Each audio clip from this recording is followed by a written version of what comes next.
मुझे अपने को जिस पर दस्तखत हैं सलमान सागर साहब के, मौलाना मसूद इरशाद के, अकार साहब के, एहसान परदेसी, मुसाद महबूब मियां, जहर Ali, बानहाल MLA, Riyaz Sahab, Arjun Singh Raju, MLA Devsar, MLA coder.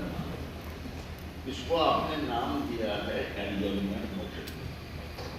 अब एनरोलमेंट मोशन अगर नोटिस देना होता है एक घंटे के, मैं डॉक्टर फारूक अब्दुल्ला साहब पर तय चला हूँ, मुझे अक्सर आपसे भी बात है कि मसला गंभीर है, वो इस पर बात होनी चाहिए, कोई शक नहीं। ये जरूरी नहीं कि हम एडजोरन मोशन इसको करते हैं, इस पर हम बात कर सकते हैं, अदरवाइज भी कर सकते हैं। एज एडजोरन मोशन नहीं है, अदरवाइज मैं आपको ये मामला उठाने की इजाजत देता हूँ, आपको भी देता हूँ, ये भी बोले तो ठीक है। तो लिहाजा मगर आप जब खड़े हो जाते हैं तो 20 लोग खड़े हो जाते हैं, किसकी बात है? आप खुद फैसला करो। अगर जिनकी तरफ से ये नोटिस आया है वो अगर आप समझ रहे हो, आप खुद फैसला करो कौन बोलेगा, मैं पहले कौन बोलेगा, क्योंकि कुर्सी हमें लिए चेयर के लिए बड़ा मुश्किल होता है कि सब बोलो, कोई एतराज नहीं, सब बोलो, मगर बारी बारी बोलो, इकट्ठे मत बोलो, सब बोलो। उसके बाद आप कोई बात करना चाहते थे, ये बात पहले हो जाए, उसके बाद हम आपकी बात सुनें। बड़े सगीर में जिनका बहुत नाम है, हमारे पाकिस्तानी डॉक्टर अब्दुल्ला साहब जिन पे अटैक हो गया।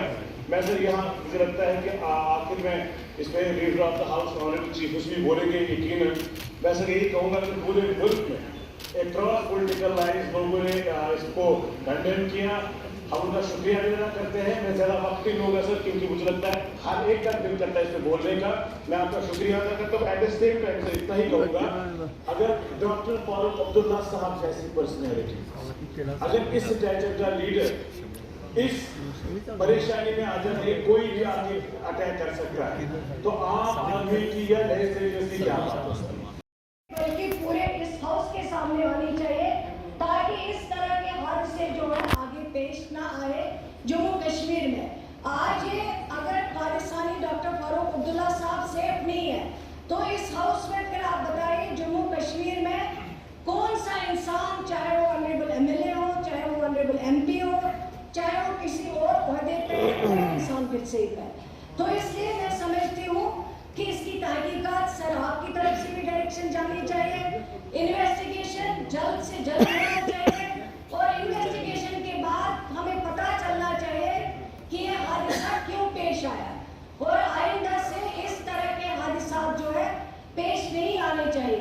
अगर आज तक मैं कहती हूँ कोई हिंदुस्तान का अगर कोई भी यहाँ पे वेल विशर है, वो पाकिस्तानी डॉक्टर फारूक अब्दुल्ला साहब है।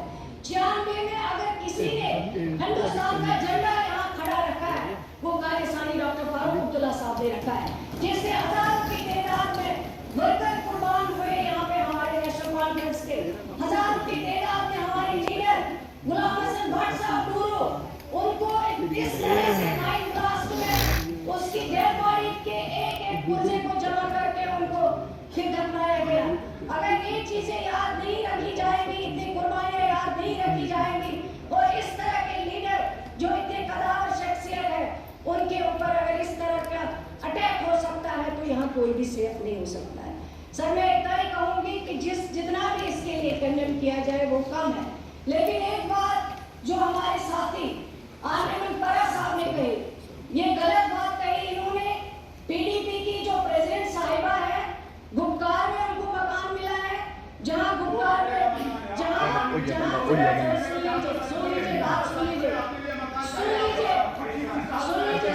पेशेंस रखो, उनको मकान दिया गया है, वहाँ पे सेफ एरिया में दिया गया है, वहाँ पे वो बिल्कुल रह रही है, ये इन्होंने गलत बात की है।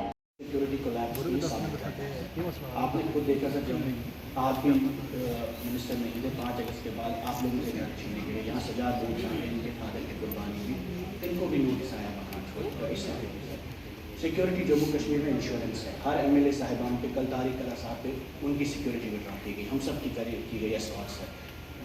अगर हम इस पर सर कंसेंसस होनी चाहिए कि खतरा किसी को भी हो, unanimously house should call on this and take a tough stand. We are the people who are fighting the India's war in Kashmir. जो 7 लाख लोग लड़ती है वो ये 90 लोग लड़ते हैं। इस लड़ाई में पोलिटिसाइज नहीं होना चाहिए। हमारी जज्बात भी सपोर्ट फारूक साहब के साथ है, इस पार्टी के साथ है और उसकी मजम्मत भी करते हैं। इसके साथ साथ मेरी शिकायत है उमर अब्दुल्ला साहब से कि ये फार्मेसी में है, इनमें सख्ती भी की सर, आपने भी देखी। जब पाथ सीकर्स इंटरनेशनल स्कूल, जहां हर छात्र अपनी मंजिल खुद तलाशता है और सफलता की नई राह बनाता है, जहां शिक्षा सिर्फ किताबों तक सीमित नहीं बल्कि व्यक्तित्व, आत्मविश्वास और उज्जवल भविष्य को संवारने का माध्यम है। हमारी विशेषताएं student enrich design curriculum, experience teachers, सुरक्षित व प्रेरणादायक वातावरण, हर छात्र पर special care, health and fitness पर विशेष ध्यान, spiritual education, transport facility available. हम बच्चों को Sainik school, military school, RIMC, NDA और अन्य कॉम्पिटिटिव एग्जाम्स के लिए भी तैयार करते हैं। हमारा लक्ष्य देश के भविष्य को तैयार करना है। खेलों की बेहतरीन सुविधाएं, जम्मू कश्मीर सीमावर्ती क्षेत्र का पहला CBSE school. Path seekers international school आपके बच्चे के उज्जवल भविष्य की मजबूत नींव है।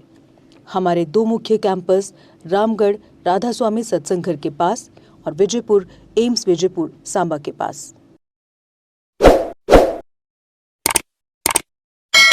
जम्मू कश्मीर की खबरों के लिए जुड़े रहिए JK अपडेट के साथ।